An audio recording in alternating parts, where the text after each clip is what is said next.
we are coming up to the last final two. Number 2 on my Monsterverse ranking is 2014's Godzilla, directed by Gareth Edwards. I'm going to start once again.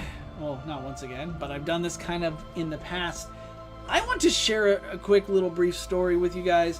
When I went, you got to understand, after the Godzilla drought, where like nearly a decade of nothing Godzilla, fans, we had to like basically go back and just, and as much as I love all the show era, the Godzilla Heisei Millennium era, you can only do so much. Rewatching the same movie over and over again, have the same sort of discussion online with other fans play out over and over and over again. So when finding out that Godzilla was returning and it was going to be, produced by Legendary Pictures, directed by Gareth Edwards, it's going to be the start of a new Godzilla series, was just incredible news, and I did my best to just be completely oblivious about it. I would watch the trailers and think they were awesome, but I wouldn't follow behind the scenes. I would do my best to go into this movie as clear, as much in the... I guess what I'm trying to say is I wanted to enter this movie being completely ignorant. Like, I have no idea what to expect. And I gotta be real, this movie was disappointing when I first saw it. I kind of went in expecting this movie was going to be like an edge-of-your-seat thriller, rock'em sock'em kaiju battle, something similar to Pacific Rim, only Godzilla being like a chief antagonist, like a really evil monster causing mass destruction. I was kind of expecting something more like Return of Godzilla or the original Gojira, instead of what we ended up getting. And I saw this movie with my best friend, and we were both pretty disappointed, not gonna lie. One of the main chief complaints about this movie is Godzilla's screen time, even though, he has less screen time in, say, Invasion of Astro Monster, but that's still considered one of, that's still a fan favorite, and rightfully so. So, in order for me to have really come around to like and appreciate this movie more, I had to see it for what the movie is, for what the story it's trying to tell, instead of just taking my personal beliefs, what I wanted it to be or what I would have done, and imposing it on it. It's best to judge a movie on what it is, on its own potential, on its own merits, as opposed to our preconceived notions. I do want to say the music composed by Alexander Desplat here is amazing. I love the Godzilla 2014 soundtrack. Its score is riveting. It's amazing. I don't see many people talking about it much, but I do think it deserves it. It does deserve to be, I'd say, it deserves way more praise than it receives.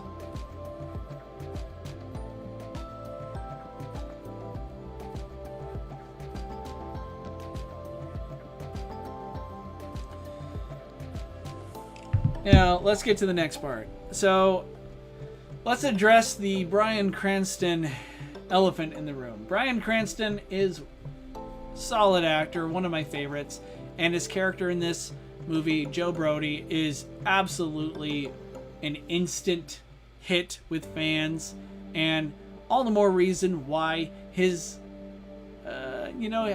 death, which to me kickstarts the second act of the movie, is such a profound mistake.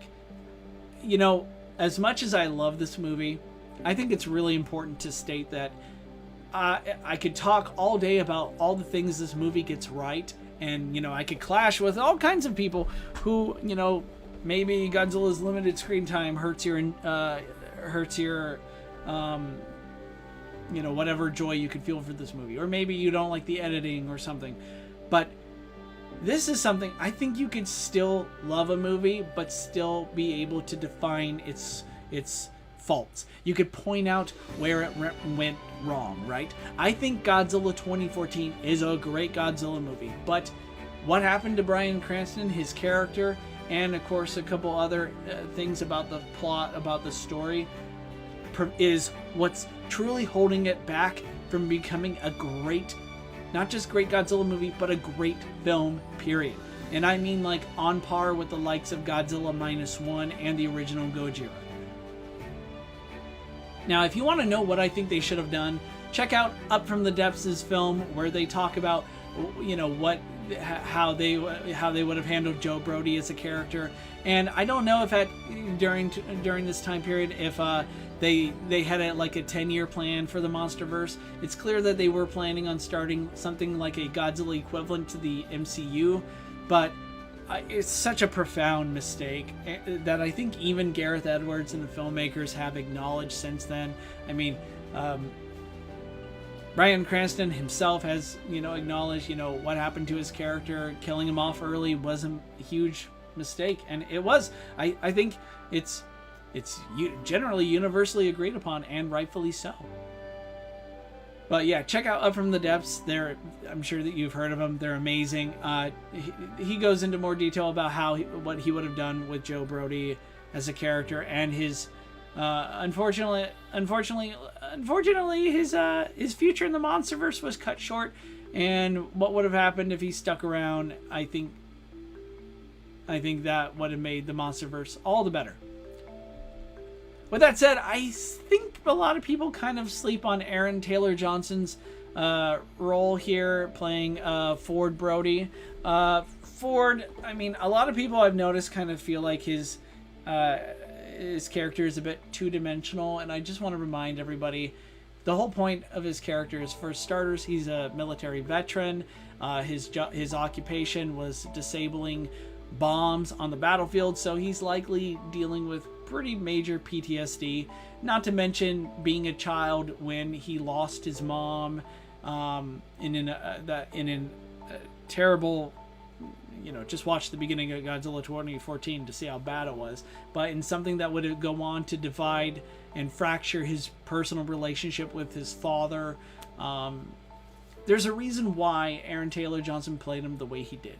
And to me, Ford Brody embodies like the everyman. I actually think he's a great human character, and I like a lot of his scenes. And of course, we get to see some of familiar faces that would go on to be more in the that would play more of a role in the Monsterverse. And also, I love this shot of Ken Watanabe and Serizawa. It just, I mean, the look on his face just says it all. Before continuing, I just want to say, the character Admiral Stentz here, I really love what they did with him. It would have been very easy to make him kind of like a stereotypical violent, warmongering military character, but no, this guy is so sensible. He really takes his job seriously, and he values not only human life, but like his allegiance to the people. He swore an oath to protect the American people, and the way he and Serizawa interacted, I kind of feel like I really do wish we got to see more of these two interact and their characters progress from here on out. I will also say that Elizabeth Olsen's character in this movie deserves so much better. I do believe this is right before she became more and more famous due to her involvement in the Marvel Cinematic Universe. I've long thought that the best thing they could have done for her character, there's something they could have done that wouldn't have involved like massive screen revisions, or even like going back and reshoots, making expensive reshoots. There's something they could have done that would have greatly improved her character, because she plays not only a mother, a wife, and a nurse.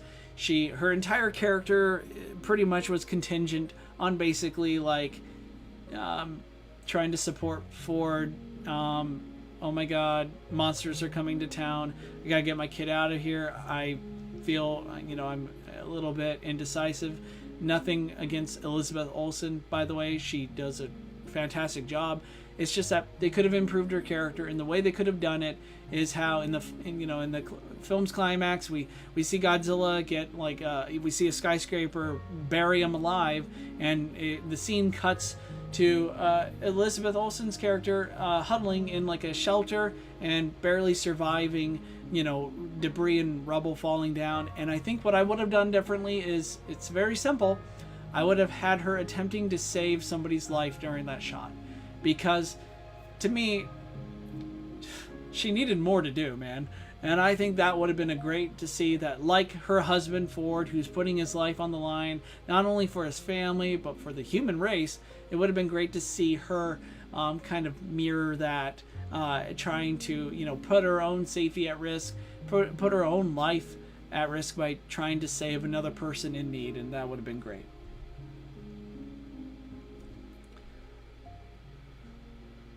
Every scene of Godzilla in this, I get his screen time is not the best in the world, but every time he shows up, guys, it's quality over quantity. Every single scene in this movie where Godzilla makes an appearance is scene stealing. The airport scene, when he reveals his face to the world, amazing. The shot of him receiving a U.S. Navy being accompanied by the United States Navy is great. And I do want to include this shot of the Muto because, again, so much about this movie. Okay, so Mike Doherty mentioned that he was inspired by Renaissance paintings for Godzilla King of the Monsters. But for this movie, every single shot looks like it literally leaps out of the pages of concept art, of storyboards. They look like paintings come to life. I love how this movie is compositive. I love so much about it. It's just so extremely well done. I do think, regarding real quick Godzilla's screen time, one big thing I would have changed would have been having Godzilla and the male Mutos fight actually shown when they fought in Honolulu, Hawaii. Sorry, I'm struggling with speaking right now. 2.5 hours into the stream. I'm dying, but I'm going to do my best to finish off strong here.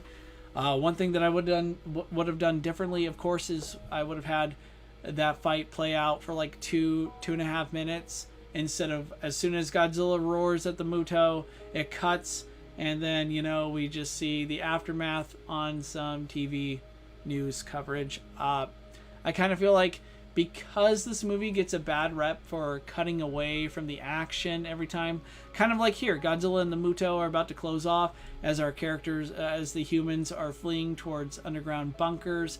And the scene then cuts away, but unlike the previous scene, where it cuts to just a news feed of the aftermath to give a more grounded, realistic approach, I would have had Godzilla and the male Muto fight, because here this cutaway makes sense. It really built a lot of anticipation, a lot of suspense. Whereas the first time around, it was just, there were groans everywhere in my theater, and every single time I went to see this movie in theaters, people would groan, and understandably so.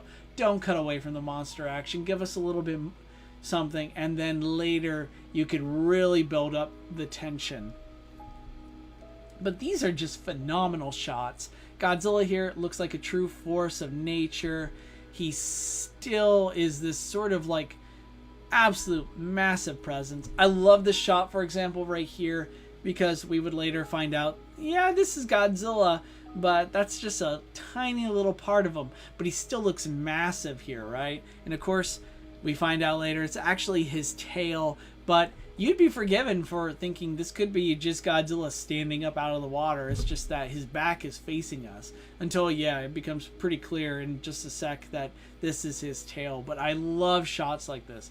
Absolutely inspiring. It's gone a long way in just shaping my own personal approach when it comes to my own little movies as well. And I owe a lot to Gareth Edwards here in how these shots are composited. The movie, of course, unfortunately is plagued by rather not so stellar home release. It's definitely hard to see the initial DVD Blu-ray for this movie. Abysmal. more later. They've improved, of course, depending on like what kind of TV you have or something. But yeah, this movie's home release is plagued by the fact that the night scenes are extremely hard to see, and which is unfortunate because this movie is a visual spectacle. It's a feast on the eyes. And again, I love how every shot here, it kind of feels like a framing from, like it's a POV from a human.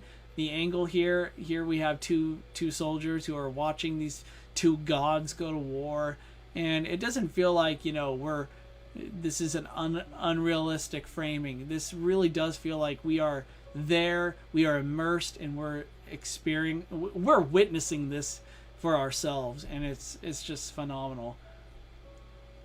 God, just look at this shot. Godzilla's atomic breath scene, of course, is a scene stealer. Absolutely love what they did here. Oh man, it's just... I also love Godzilla's depiction here. He is a seasoned vet. He's like an elder warrior. He's been fighting for millions of years, and it shows. I mean, future installments would eventually have Godzilla becoming more pumped up, more supercharged, and he would actually have more life in him. But I really do love how Godzilla just feels kind of like an old samurai in this. And here's another shot, but to the left we could have the same thing I just showed, but here you can see the Muto's body too. I thought that was pretty nice. Speaking of the Mutos, I really did like them. I mean, as far as antagonists go, like these things, they don't really notice people, and they're just trying to, like, you know, procreate, continue their species. I mean, as far as motivations go, you know, it's not bad. It's just, you know, it comes with a massive caveat, like the continuation of their species. You know, for the Mutos to thrive, it would come at the expense of civilization, you know. Evolved Godzilla, good to see you. Still upset Joe Brody died. Yeah, big mistake. I agree. Ford is a boring plank of wood. He should have died instead. Well, I disagree with that. I think both father and son should have survived, and I think there's so much more that could have been done with them, but to each their own. I never got the scene why Godzilla stood out of the water. He could have swam under the bridge. Why did he bother to get out in the middle of the bridge? Yeah, that's a fair point. Obviously, I think, you know, I think for dramatic purposes. I mean, Godzilla going through the Golden Gate Bridge looked awesome, but and such, but yeah, Godzilla, you should have just swam under, man. It would have saved us so much trouble. Anyway, the Mutos. This shot here of the Mutos, of the male Muto diving down to retrieve the nuclear bomb, and these soldiers who are suddenly seeing this thing coming down from the sky. It's so cool and scary. Yeah, and the scene of the female Muto realizing her babies have been absolutely vaporized by the humans, and the sounds she makes, the sounds of anguish. It's just, you know, despite our differences, maybe we are not so different, the Mutos and the human race. Or, you know, it's that whole theme of how, like, are we so different, the humans and the monsters? If we were able to look past our differences and see what we have in common. But yeah, I cannot forget to mention the iconic kiss of death. The way Godzilla finishes off the female Muto is just icing on the cake. It's done extremely well. This rightfully generated massive applause in my theater. It's still one of the best moments in the Monsterverse by far. And you know what? I love the conclusion here, as humans race to rebuild. As it was alluded to earlier in the movie, when a young Ford Brody would step out, walk across his room, we see soldiers, toy soldiers and toys and stuff, but he's kind of like the Titan. That kind of would symbolic how the Titans like Godzilla, how they see the humans as well. But here we see like the aftermath of a war of gods. Godzilla is down, he could very well be dead, but here the humans are doing everything they can to restore civilization. They're scrambling, they're trying to find other people who are buried, and then Godzilla wakes, he comes back to life, and I just love the entire score. I love how this is shot. Serizawa's expression, again, I just want you guys to see Ken Watanabe just reacting to seeing Godzilla come back to life, and kind of like in many respects confirm his belief that Godzilla is a protector. He is a guardian of the planet, and it just shows in this entire final sequence, and I love it. I love it so much. Godzilla rises out of the ashes of a brutal battle, and everything about this entire part just gives me goosebumps. I freaking love it. I love how it's the shots, how they're composited. Again, how I messed up on that word. Forgive me. This is the first time I've learned how to speak.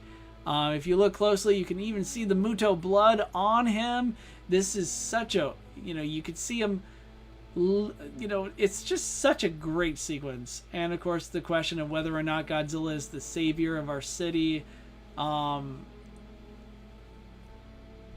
Such a fantastic conclusion. Now, even though my initial viewing was a bit disappointing, I don't really like when I first saw this movie, I didn't like it because I thought, the trailers were misleading. I thought Godzilla was going to be this, destructive force, but instead he's actually kind of like a hero. Now, in hindsight, and having seen this movie and judging it on its own merits, I really love it. I love this shot as well because I stood at this point before, so I know exactly. It's really cool to be able to visit the on-scene locations where where the movie takes place, and I love this shot as well. And finally, Godzilla disappearing into the scene, which brings an end to the movie. A shot like this, I can't help but think millions of years ago, something like this would have been a common occurrence. But now Godzilla, a relic, the last, as far as we know, the last member of his species. It's such a fitting way. It's such a perfect ending. But before I end my Godzilla 2014 analysis, I want to talk about my favorite scene in the entire movie. At this point, Godzilla's been fighting the Mutos. He's exhausted. Ford Brody, a soldier, a veteran, who's just trying to reunite with his family. He's trying to restore order, bring back some semblance of normalcy to the world. He's been traveling the world as well, fighting one battle after another. And in this shot, I feel like Godzilla takes notice. He stares at Ford. Ford stares at Godzilla, and the two just feel this sort of deep connection. I feel like here, these two are both veterans. They're both warriors. And they're I'd say, one soul in two different bodies, living two different lives. But again, kind of one of the main overarching themes of the Monsterverse is duality, and the two here share a moment that I thought was so profound. I love it. This sort of thing is what it gets me excited. I love these sort of movies. I love scenes like this. It's just such a powerful moment.